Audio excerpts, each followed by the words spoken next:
Hey guys, it's Mountain Walk, and today we're going to be talking a little bit about what is the best creature, right? Best creature of all time. How are we gonna determine this? What kind of candidates are we looking at? I've This is sort of similar to a previous series that I did about like, oh, what's the best creature at each particular mana cost or whatever. And this will be very similar to that, except it'll be more comprehensive. So that's what we're going to be doing today. We're going to be looking at all the sort of different creatures, and there's so very many different ones. And so we're going to be doing that, and it should be pretty sweet. So yeah, let's go ahead and get started. All right, first things first. Wood Elemental, not the best creature of all time. I know you're probably confused. Wood Elemental, really? It's probably the worst creature of all time. Pretty close, man. That one's a piece of crap. That one's bad. But there are a lot of different factors, right? There's a lot of different factors how we determine things that are, good or bad, or how good they are, right? How long are they, have they been good, of course. And it's not really as subjective as you might think, right? There's a lot of different things, especially if you want to go by maybe like results, right? I mean, that can be useful, right? Especially in larger sort of sample sizes. Of course, there are certain biases, of course. So, I mean, by all accounts, we would probably have to consider something like Birds of Paradise, right? Basically, still played to this day, four of in basically every format. It's legal in typically, although, I mean, obviously not so much Legacy and Vintage, but so there's certain biases that we really have to take into account. Of course, like how powerful is the card in its own metagame. So there's a lot going on here, um, but yeah, it's not as objective as we would imagine. Uh, so what are the things that I'm taking into account? Well, let's look. Effect on a game. So how does the card affect the game when it's played, or I guess in some cases when it's dredged, right? If we're talking about cards that typically aren't played for their um, power and toughness and beating down or abilities, things like World Gorger Dragon would probably fall into this camp because it's certainly. I mean, I've never literally hard casted it. I mean, I doubt it's been hard casted more than 50 times ever in any game anywhere.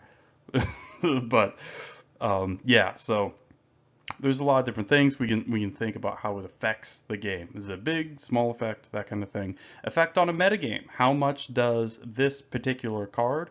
How does it warp the metagame, right?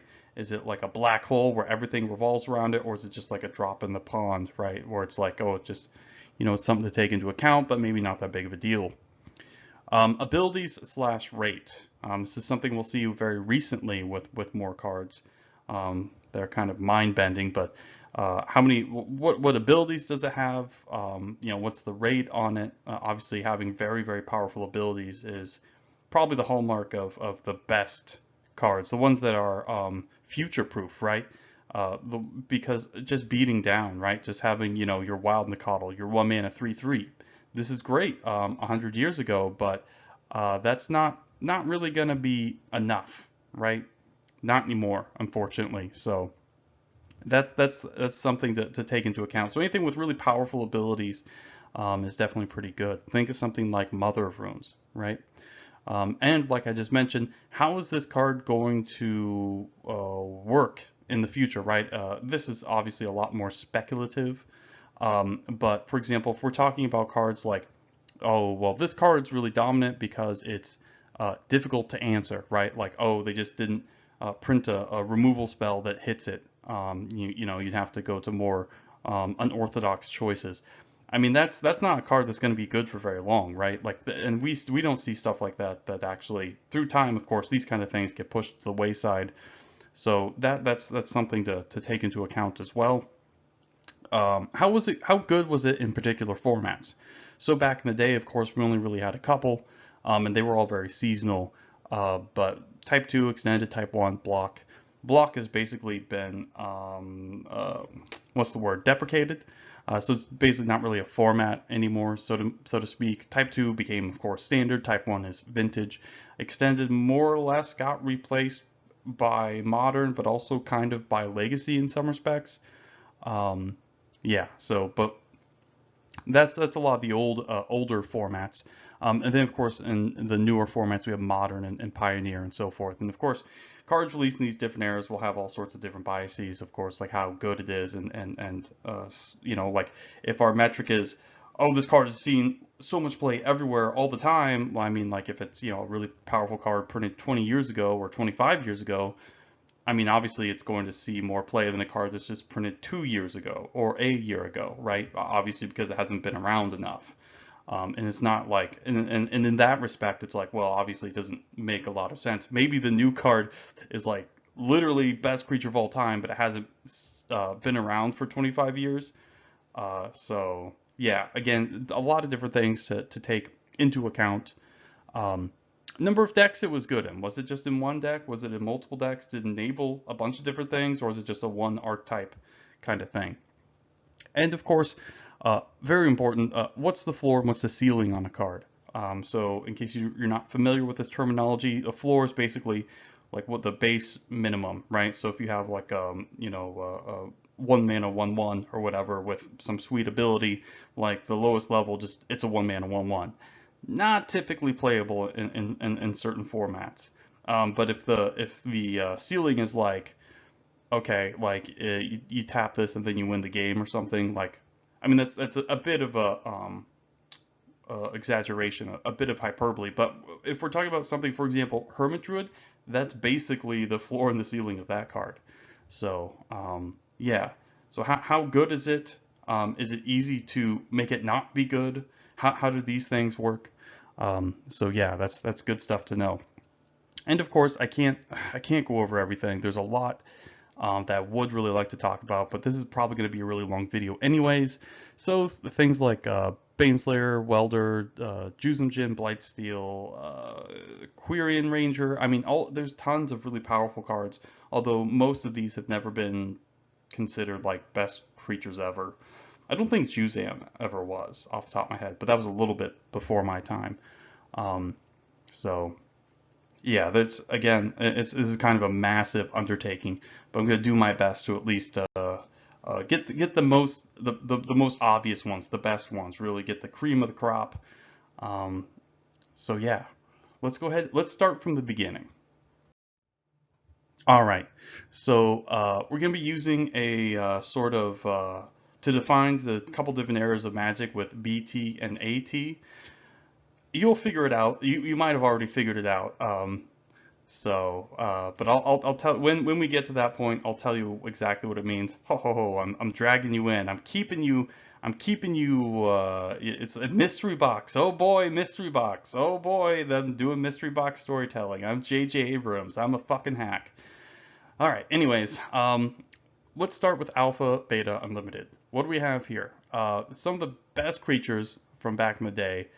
Most of them didn't really have a ton of abilities. It was mostly just rate, right? So Sarah Angel, 5 mana, 4/4 flyer with vigilance. This is actually really good back in the day. A lot of control decks played a pair of them. Or of course, Ma Modi Jin. This card was also played back in the day because it's huge and it's a 4-turn clock. It was actually reprinted in 7th edition and saw quite a bit of play during that time, mostly just because like all the cards surrounding it were just like ridiculous. You had like Foth, Memory Lapse, Force Spike, um, uh, uh, Counterspell itself, of course, and even like really good supporting cards like Glacial Wall, if you can believe it, Thieving Magpie, things like that. So yeah, these cards have very specific purposes. Savannah Lions, of course, just like the high water mark for this is like really good, efficient creatures. So this was pretty good. Hypnotic Spectre, of course, most of its power came, of course, from stuff like Dark Ritual or Mox or Lotus or something. But typically, yeah, Writ into Hippie was like definitely an opening that you never really wanted to see. Um, Unfortunately, yeah, most of its power did come from a Dark Ritual and hasn't really lived up to that same earlier success. And of course, like I already mentioned, Birds of Paradise, probably, along with, of course, Lanor Elves, probably the only creature cards ABU that are actually still like good, playable, and in some respects even over the line, right? When we're talking about considerations for putting cards in standard, obviously they're pretty powerful. So yeah, out of all these cards, I think Sarah Angel was basically the only one that was really considered like best creature ever because it basically just dominated everything.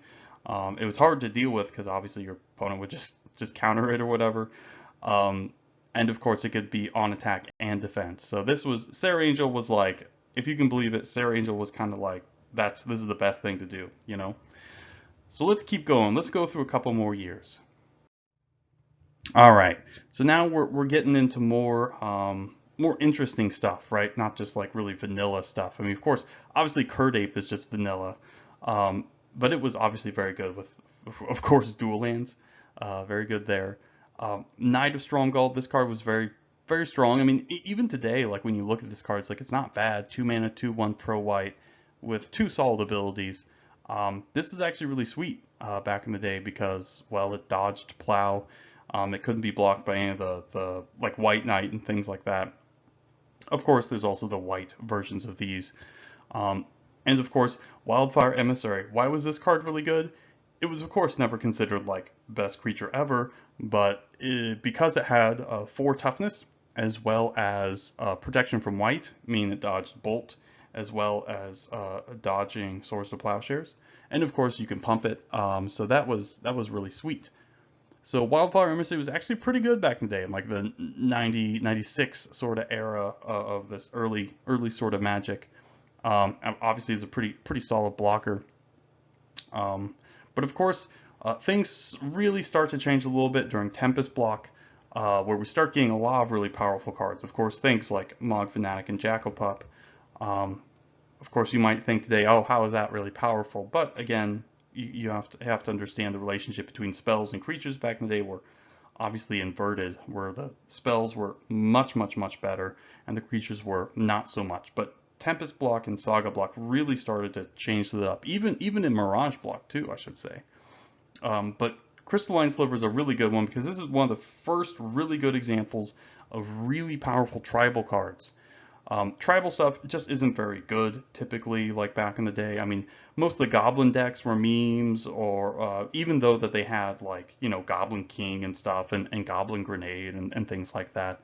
But with Slivers, we really saw like a lot of powerful synergy. And so it made sense to actually play like a bunch of slivers: Crystalline, Hibernation, Heart Sliver, et cetera, right? So this is really where we see, once we start getting more and more sets, a lot of these synergies start coming together and other cards that to support these sort of styles of decks. Of course, what was really good about the Slivers decks, they could play Swords to Plowshares, Brainstorm, Demonic Consultation, and a bunch of dual lands. So back in the day, yeah, this was like the really hardcore, like super powerful aggro control deck, sort of kind of like Delver in a way, except it, you know, played a bunch of dudes that you couldn't kill, you couldn't target, you couldn't couldn't block them because they all had flying, and so on. But yeah, so again, none of these cards were ever considered the best, but we do see this sort of gradual, like, creatures slowly getting better. All right, so now we really go big. When we get to, like I said, Tempest and Saga Block, things start heating up. The creatures start getting a lot better. And of course, pretty much the first time when it was really like sort of unanimous, everyone kind of recognized what is the best creature of all time. Of course, we have Morphling and Masticore. Typically, it was Morphling, right? Everyone's like, oh, it's Superman, right? And now I know this card looks like a joke today, right? 5 mana, 3/3 that you have to spend a million mana to get anything out of. But back in the day, especially with damage on the stack, it was a lot better. It could do basically everything that Sarah Angel could do, but it could also dodge the Abyss as well, in addition to jumping over Moat, right? So in older formats like Vintage, that was very powerful. Especially when everyone's just playing weenie creatures, like Morphling just stops all of that stuff. So you can attack for a bunch, and then untap and block and stuff, and make it have Shroud. And especially because in the older formats you had things like Moxen, of course, Morphling is even better when you have all these colorless mana outlets. It's very, very good. Again, more or less same thing with Mastercore. Mastercore just basically wrath your opponent's board. The discard may or may not have been really much of a quote-unquote drawback, right? And then, of course, it can regen. This thing was just a monster. Like 4 mana 4/4 was actually really quite good back in the day. Unfortunately, these cards didn't stay that way forever. Maybe 3 or 4 years, they were still like sort of king, and then they actually got pretty unceremoniously dethroned. But which we'll talk about in a bit. But also, of course, we see something like Mother Runes pop up also during Saga block. Not the best block to be printing powerful weenie creatures, because everything was just combo, right? So it's a very embarrassing time to be a 1 mana 1/1 with no text when your opponent's playing Tolarian Academy and Grim Monolith and Jar and so on. So yeah, that didn't work out so well. But today it's actually very, very powerful, and we've even seen like a new version in Modern Horizons. Um, of course, it's a nerfed version because this card is unbelievably shitty to play against. So yeah, having to have a million removal spells to do anything against this card, like protecting your Stoneforge or Thalia, I mean, it's just really, really powerful. Mom, of course, very, very good card, although it took a little while for her to catch on. Most of the formats she was legal in at the time weren't really about doing creature stuff. They weren't really about creatures at all, or anything other than playing solitaire. But I digress. And then, of course, we have things like, again, more synergy stuff, more tribal stuff. Of course, the goblin stuff, like I said, these cards were always seen as a joke. Like before Onslaught block, these cards were seen as just like, it's just a joke. Like, oh, were you gonna put in like a goblin balloon brigade off your goblin lackey? Like, were you gonna stack like 20 raging goblins or something on top of your deck with goblin recruiter? Like, who cares, right? It didn't matter. Like all the cards were pretty unimpressive, right? Like, what's the best you could do? Like goblin mutant or something? Not that good. Not that good. But eventually they did end up printing a bunch of really, really powerful goblins in the basically during Onslaught block, and of course the deck became very, very good when standard and extended and vintage at the time and stuff. So yeah, these cards were not something they'd ever print today. These are certainly pretty absurd effects that are about like 3 or 4 3 or 4 mana undercosted. Um, yeah, so pretty dumb, pretty ridiculous. But anyways, so yeah, that's what we're seeing now. We see some really just cards that are just good on rate, have a ton of abilities, like Morphling and Mastercore, a lot of synergy, powerful tribal cards, right, with Recruiter and Lackey and stuff, and just an overall improvement of creatures. Although of course, the Goblin cards took a long time before those became much better. All right, now we get to invasion block, and this I think is really where I don't want to say power creep, so to speak, but like the power of creatures really rises to a level where it should have been. Of course, that didn't really help too much because invasion block and invasion block constructed, that whole Type 2 era, was pretty brutal. The fact that repulse and exclude were cards that were played during this time, uh, just made it absolutely brutal to even try to play like creatures at all. It didn't work very well. As well as Flametongue Kavu also played a big part in that, just shutting down these like there's a bunch of like decks that were kind of mid-rangey and played things like Blinding Angel, right, or the reprinted Sarah Angel, but these things got stomped so hard by FTK, like you just couldn't play those cards. They just weren't good. And Flametongue even today, the best I think the best sort of to compare it to a different card would be something like Bone Crusher Giant, where even to Bone Crusher, like Flametongue actually still compares pretty favorably, just because like killing 4 toughness stuff as a red deck is actually really insane. Like to be able to do it like on curve, like not have to spend multiple cards and still have a 4/2 left over is like nuts. So yeah, this card was a huge, huge player. Definitely really reshaped what was good and what was played in standard. And of course, uh, we have Wild Mongrel. Now, this may not look like something very powerful these days, but at the time is basically Wild Mongrel, best green creature ever printed, right? People really liked Wild Mongrel because, well, it was good. It was a grizzly bear with two different abilities, right? Because obviously the pump ability, but also the color changing ability to dodge, well, color hosers and stuff was actually very, very relevant back in the day when you still had things like Slay and circles of protection and things like that. So that was actually something to, that was actually a good ability. It wasn't just trinket text. So Wild Mongrel, definitely one of the cards that I can say everyone's like, okay, this is the best green creature ever printed. Unfortunately, Wild Mongrel hasn't aged very well, but he was very influential in a lot of the formats he was in. Um, Same thing with Spirit Monger, or at least that's what I would like to say. Spirit Monger, unfortunately, didn't live up to the hype. It's one of the first, or I think the first sort of create a card thing that Wizards used to do. This card was really sweet. Like I said, the color changing stuff was more relevant, as is the the regeneration and stuff that was sometimes relevant. Of course, it also had the anti-chump blocking text, I guess, which is nice. It didn't live up to the hype. It was a pretty sweet card. It did see a little bit of play. Um, but yeah, but obviously, I mean, look at this thing, pure rate back in the day, 5 mana, 6/6. Not only did it have no drawback, now this is the big thing. Not only did it have no drawback, but had three good abilities. This thing was nuts. Uh, well, at least on paper. Didn't play out that way, unfortunately. Then, of course, we have Psychotog. Now, this one was sort of the exact opposite of Spiritmonger, where it was basically criminally underrated. No one really cared or knew about it. But once people started, like, sort of playing a little bit with it, like, the card is insane.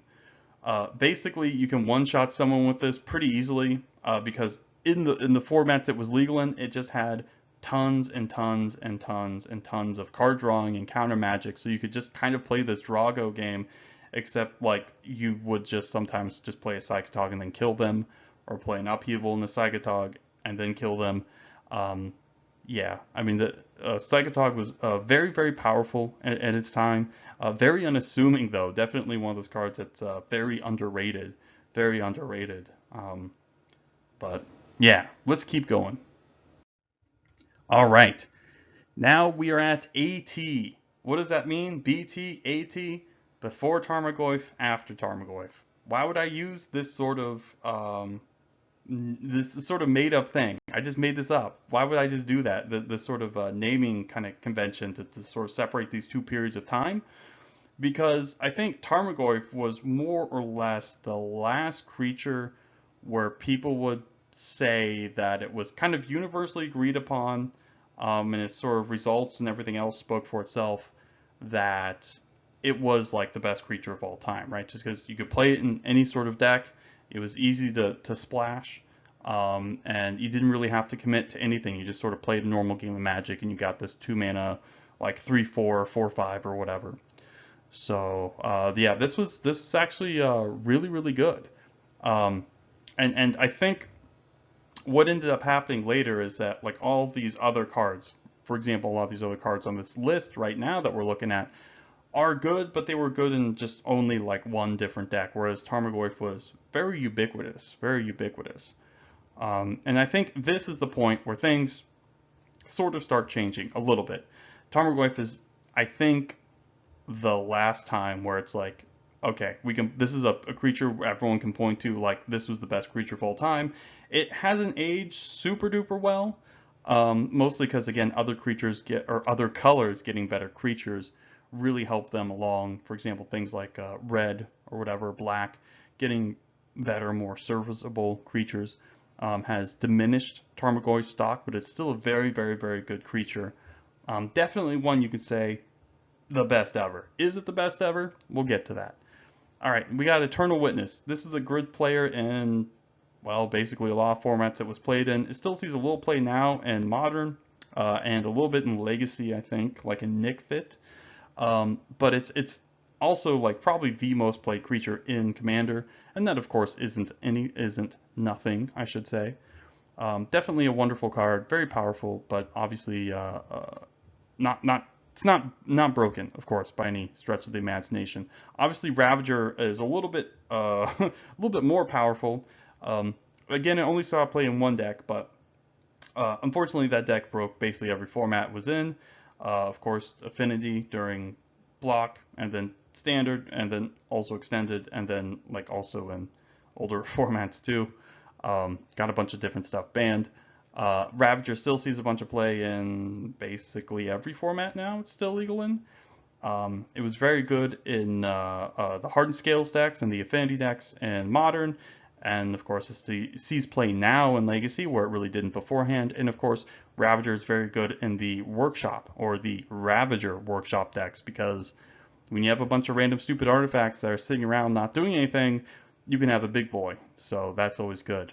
Dark Confidant, this card is very sweet, very powerful. Hasn't maybe not aged super well, but like its ability, its mana cost, power and toughness, it just fits together so perfectly. It's unlikely to ever be dethroned as like this powerful card advantage engine played in control decks, aggro decks, combo decks. Again, another card I think is very easily you could consider best creature of all time when you take into all these factors into account. And of course, same thing with Stoneforge Mystic. They typically aren't printing ridiculous equipment in standard sets, but fortunately they can in Modern Horizons. And of course, we got Cauldron Complete, which was very, very good with Stoneforge, giving those Stoneforge decks an actual clock. And of course, when you have things like Force or whatever in the Stone Blades, but also of course Mother of Runes to protect your Stoneforge, that's really, really strong. So yeah, it basically ensuring you get this big, unstoppable Terminator machiney thing. But a lot of these cards around this time are really, really powerful and are still very powerful today. Of course, not really Eternal Witness, but yeah, I would say during this time, I think most everyone was like, "Yep, Tarmogoyf, this is the best thing all time ever."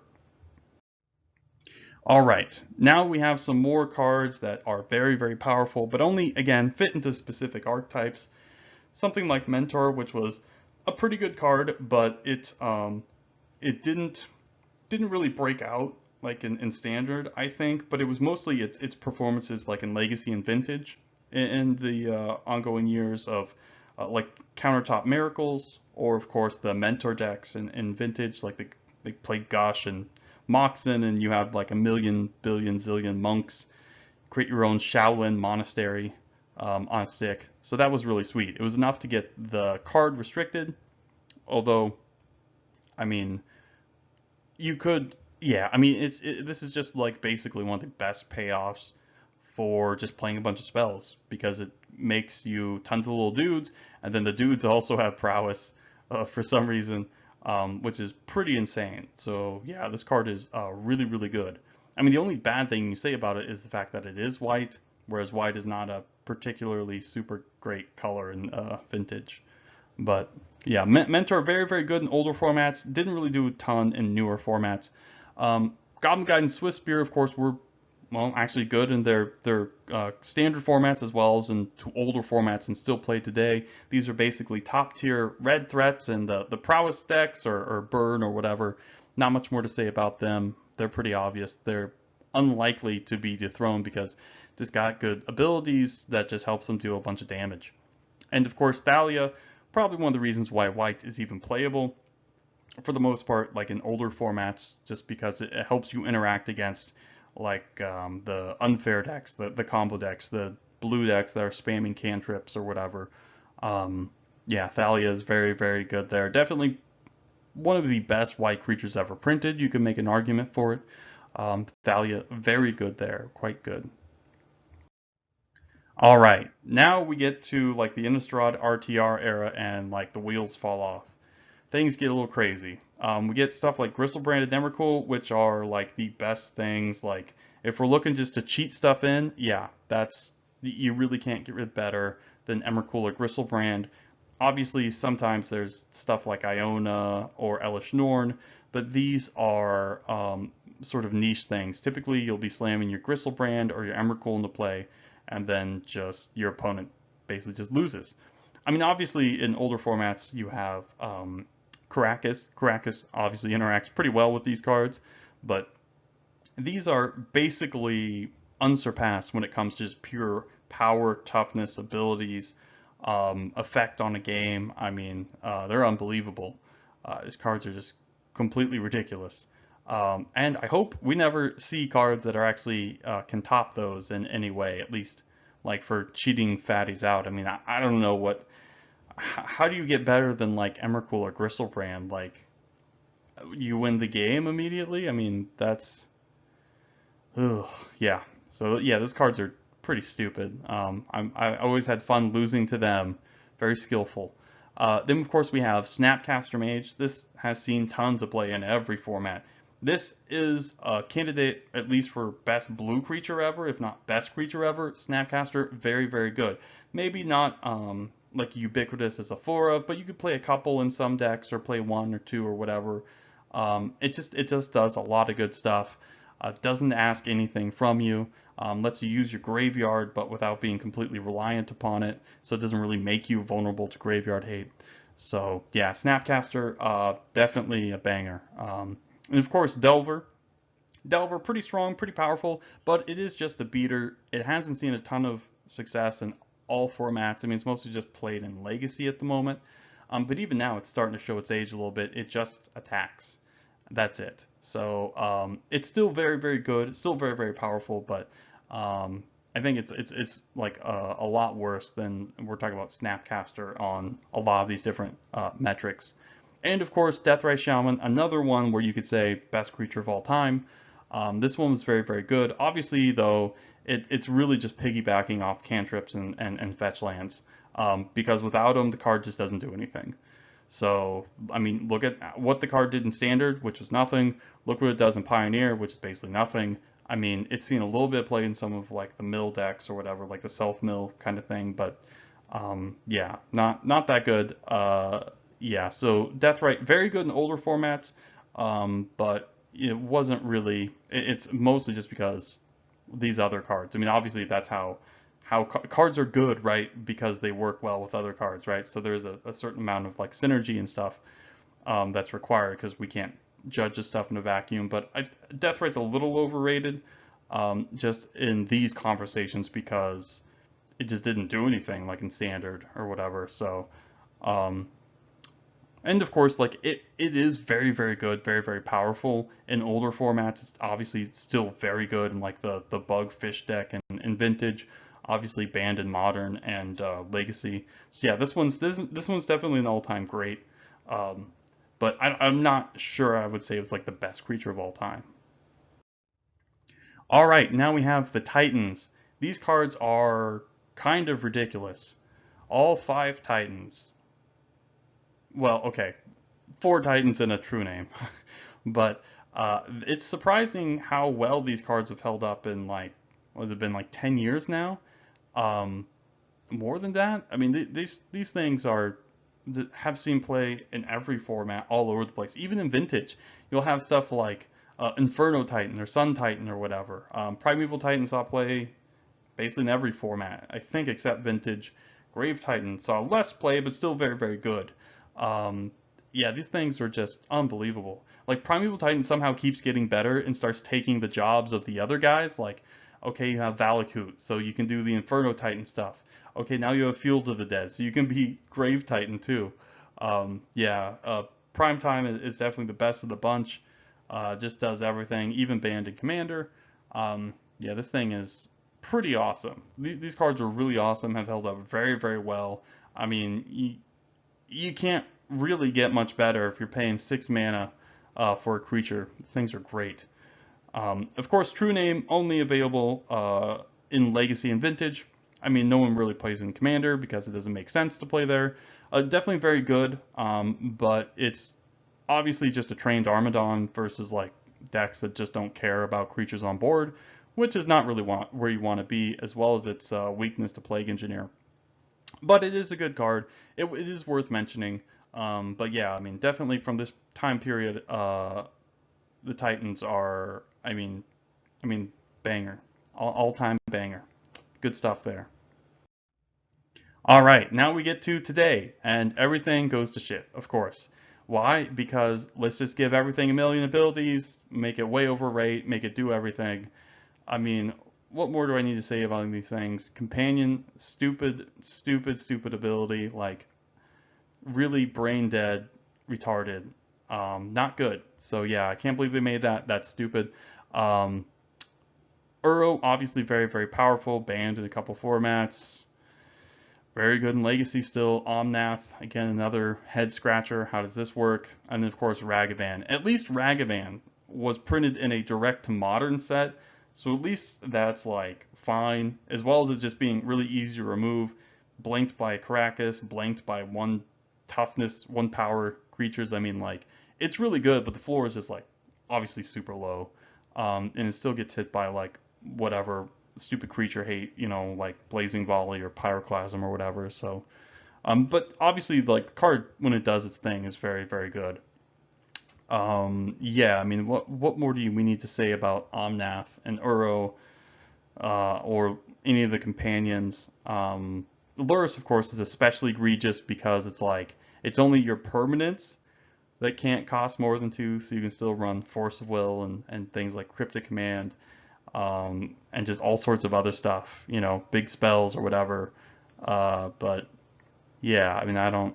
How did this even make sense? How did this even make sense to make? Yeah, at least after the nerf, the companions are a lot more reasonable, although Lurrus is still pretty outstanding, anyways. Yeah, all these cards are just ridiculous. Like, we're just going by rate, like it would have to be one of these stupid things. Like, yeah, pick a creature from the last 2 years, Elder Gargaroth or something, right? Cards that I mean, how do you print Baneslayer in the same set as Elder Gargaroth?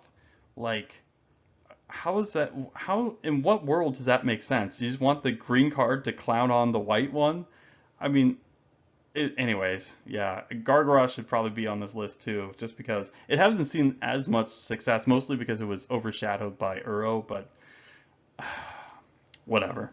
Anyways, yeah, these cards are totally stupid. All right, so if we're looking, what is the best one? Like I said, if we're just looking purely on rate, it's got to be some stupid fire card, right?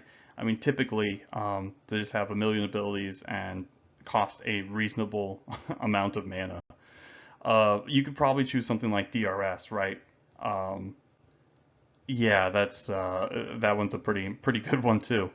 Um, Obviously, if we're looking about like warping, there are some cards that are obviously Uro would be a big one, right? Stop playing basically everything except Vintage. It's only seen a little bit of play in Vintage, obviously. It's a little slow there. And all the Simic or Sultai colored decks in Vintage want to just play like Leovolds and DRS and Tarmogoyf. They want to play like a aggro control game, not a big mid-rangey game thing.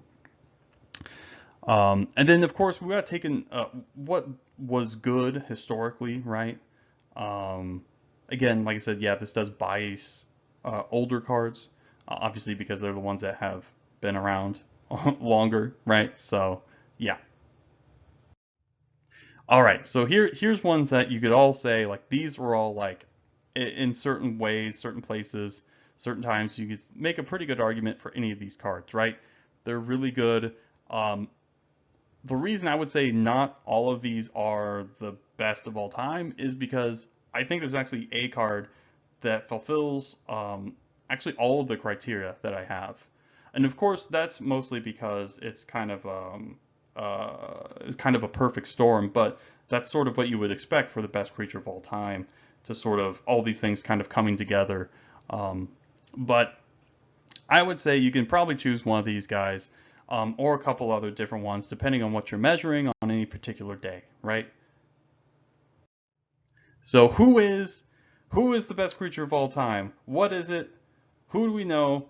I mean, what creature has been insane in every format was in that got a bunch of cards banned, that got better as the more cards were added. So basically, like in older formats, the card got better. What made games revolve around it? What made the meta game revolve around it? Um, what card has all of these things, all of these factors? What cards scaled the best into older formats? when you added more cards into legality. Like, what card do you think I'm talking about? This one, if you've watched my stuff, you might already know. That's right, it's Psychotog. Now, obviously, the only thing that it's not good at is like A, it's just not good today, and but again, the only formats it's legal in Legacy and Vintage. The cards that really made it broken are all it got banned like 20 years ago.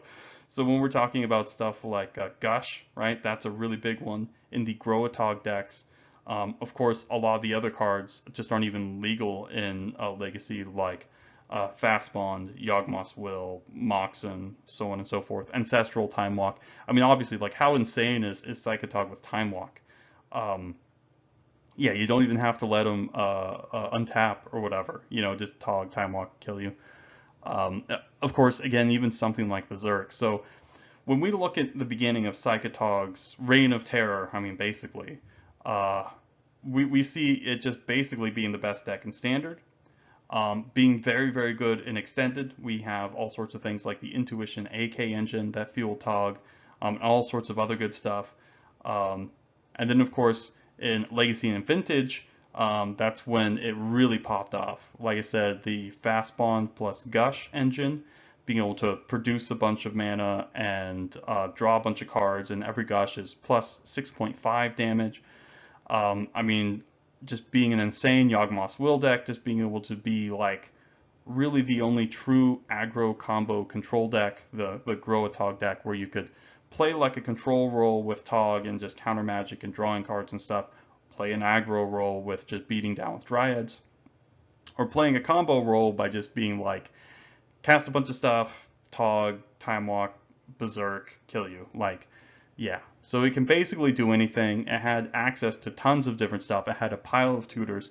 I mean, I would say this fulfills basically every single thing, except obviously it's just not good today. The cards just aren't legal anymore. I mean, what it should tell you about the power of Gush when, in which of course I believe Tog really used it the best for the most part, is when you Merchant Scroll, you got Gush instead of Ancestral Recall, which is like insane. Yeah, this deck was unbelievable. Tog was just absolute all-time great. Will it always be that way? I'm not sure, right? I mean, it's hard to say. I don't think this card will be, it isn't really playable anymore for the most part, right? Like, I guess in Vintage, right, if they unrestrict like Gush and Brainstorm and Ponder and Merchant Scroll or whatever, like sure, you can play Groatog or whatever, but it's that's not ever happening. It's probably its best days are behind it, unfortunately. But is someone gonna dethrone the king? I mean, who knows? Like I said, there's a lot of other cards that are very, very good too. Um, who knows? Who knows, right? So yeah, there you go. There you go. So that's basically it, guys.